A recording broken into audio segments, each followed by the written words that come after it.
नमस्कार दोस्तों, स्वागत है आपका आपके अपने YouTube channel success point Saidpur में। दोस्तों आज है 22 जनवरी 2021 और 22 जनवरी 2021 से संबंधित जितने भी महत्वपूर्ण क्वेश्चन हैं इस पर डिस्कस करेंगे, जो कि प्रतियोगी परीक्षाओं के लिए काफ़ी महत्वपूर्ण है। दोस्तों चैनल पर नए हैं तो कृपया चैनल को सब्सक्राइब कर लीजिए और वीडियो को अंत तक देखिए जिससे महत्वपूर्ण जानकारी मिल सके। दोस्तों चलते आज के पहले प्रश्न। तो आज का पहला प्रश्न है, विश्व का सबसे भीड़ भाड़ वाला शहर कौन सा है? इस प्रश्न के 4 विकल्प हैं। पहला मुंबई, दूसरा दिल्ली, तीसरा मॉस्को और चौथा बीजिंग। तो इसमें जो आपका तीसरा विकल्प है मॉस्को वह सही है। तो टाइटम ट्रैफिक इंडेक्स के मुताबिक 2020 में मॉस्को को दुनिया का सबसे बड़ा भीड़ भाड़ वाला शहर बताया गया है, जबकि दूसरे स्थान पर भारत का मुंबई शहर है। इस सूची में 57 देशों के 116 शहरों को शामिल किया गया था। दोस्तों चलते अगले प्रश्न। तो अगला प्रश्न है, अमेरिका ने किस देश को आतंकवाद प्रायोजित करने वाले देशों की सूची में शामिल किया है? तो इस प्रश्न के 4 विकल्प हैं। पहला क्यूबा, दूसरा पाकिस्तान, तीसरा अफगानिस्तान और चौथा अफ्रीका। तो इसमें जो आपका पहला विकल्प है क्यूबा वो सही है। तो अमेरिका ने क्यूबा देश को आतंकवाद प्रायोजित करने वाले देशों की सूची में शामिल किया है और यह कदम अमेरिका के पूर्व राष्ट्रपति डोनाल्ड ट्रंप ने किया है, जो अपने कार्यकाल की समाप्ति के कुछ दिन पहले किया गया है। साथ ही अमेरिका ने वेनेजुएला में हस्तक्षेप करने पर भी रोक लगा दी है। दोस्तों चलते अगले प्रश्न। तो अगला प्रश्न है, इबोला वैक्सीन का वैश्विक भंडारण किस देश में बनाया जा रहा है? इस प्रश्न के 4 विकल्प हैं। पहला स्विट्जरलैंड, दूसरा ऑस्ट्रेलिया, तीसरा भारत और चौथा अमेरिका। तो इसमें जो आपका पहला विकल्प है स्विट्जरलैंड वह सही है। तो स्विट्जरलैंड में इबोला टीकों का वैक्सीन भंडारण किया जा रहा है। ये टीके आपातकालीन प्रतिक्रिया के लिए विभिन्न देशों को भेजने के लिए तैयार किए गए हैं। दोस्तों चलते अगले प्रश्न। तो अगला प्रश्न है, नई विदेश व्यापार नीति भारत में कब से लागू होगी? इस प्रश्न के 4 विकल्प हैं। पहला 1 फरवरी 2021, दूसरा 1 मार्च 2021, तीसरा 1 अप्रैल 2021 और चौथा 1 मई 2021। तो इसमें जो आपका तीसरा विकल्प है 1 अप्रैल 2021 वह सही है। तो भारत में नई विदेश व्यापार नीति वर्ष 2021-26 को 1 अप्रैल 2021 को लागू होगी। इसकी घोषणा एफटीपी व्यापार मंत्रालय द्वारा किया गया है। नई व्यापार नीति कोविड-19 महामारी के कारण लागू की जा रही है।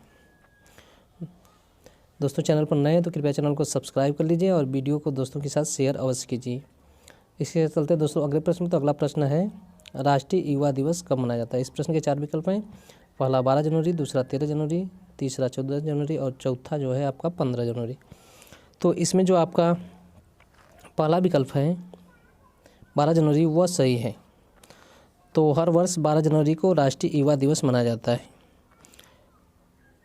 इस दिवस का उद्देश्य है भारतीय युवा को रोल मॉडल के रूप में पेश करना, जो स्वामी विवेकानंद के जीवन कार्यशैली और उनके परामर्श के रूप में मनाया जाता है।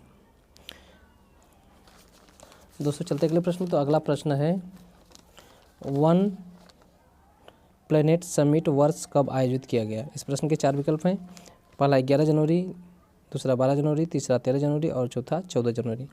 तो इसमें जो आपका पहला विकल्प है 11 जनवरी वह सही है। तो वन प्लेनेट समिट इस वर्ष 11 जनवरी 2021 को आयोजित किया गया था। यह शिखर सम्मेलन अंतर्राष्ट्रीय स्तर पर आयोजित की जाती है, जिसका उद्देश्य प्रकृति और पारिस्थितिकी की सुरक्षा के नियमों को आगे बढ़ाना है। यह सम्मेलन नवाचार और अर्थव्यवस्था के साथ साथ संयुक्त पर्यावरण जल संरक्षण हेतु मनाया जाता है। दोस्तों चलते अगले प्रश्न। तो अगला प्रश्न है, अब तक कितने अमेरिकी राष्ट्रपतियों को महाभियोग के माध्यम से पद से हटाया गया? इस प्रश्न के 4 विकल्प हैं। पहला कोई नहीं, दूसरा 1, तीसरा 2 और चौथा 3। तो इसमें जो आपका पहला विकल्प है कोई नहीं वह सही है। तो अब तक अमेरिका के 3 राष्ट्रपतियों के ऊपर महाभियोग लगाया गया है, जिसमें एंड्रयू जॉनसन, बिल क्लिंटन और डोनाल्ड ट्रंप हैं। परंतु किसी को भी महाभियोग के माध्यम से पद पर से हटाया नहीं गया है और सभी लोगों ने अपने कार्यकाल को पूरा करके ही पद से हटे। तो चलते हैं आज के अगले प्रश्न। तो आज का अगला प्रश्न है, विश्व हिंदी दिवस कब मनाया जाता है? इस प्रश्न के 4 विकल्प हैं। पहला 8 जनवरी, दूसरा 9 जनवरी, तीसरा 10 जनवरी और चौथा 11 जनवरी। तो इसमें जो आपका तीसरा विकल्प है 10 जनवरी वह सही है। तो हर वर्ष 10 जनवरी को विश्व हिंदी दिवस मनाया जाता है, जिसका उद्देश्य विश्व में हिंदी भाषा को बढ़ावा देना है और इसकी शुरुआत 10 जनवरी 1975 से नागपुर में हुई है।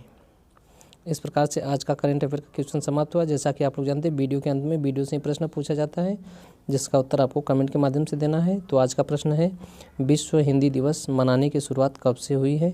इसका उत्तर कमेंट के माध्यम से देना है। चैनल पर नए हैं तो कृपया चैनल को सब्सक्राइब कर लीजिए और वीडियो को लाइक शेयर कमेंट अवश्य कीजिए। वीडियो पूरा देखने के लिए धन्यवाद।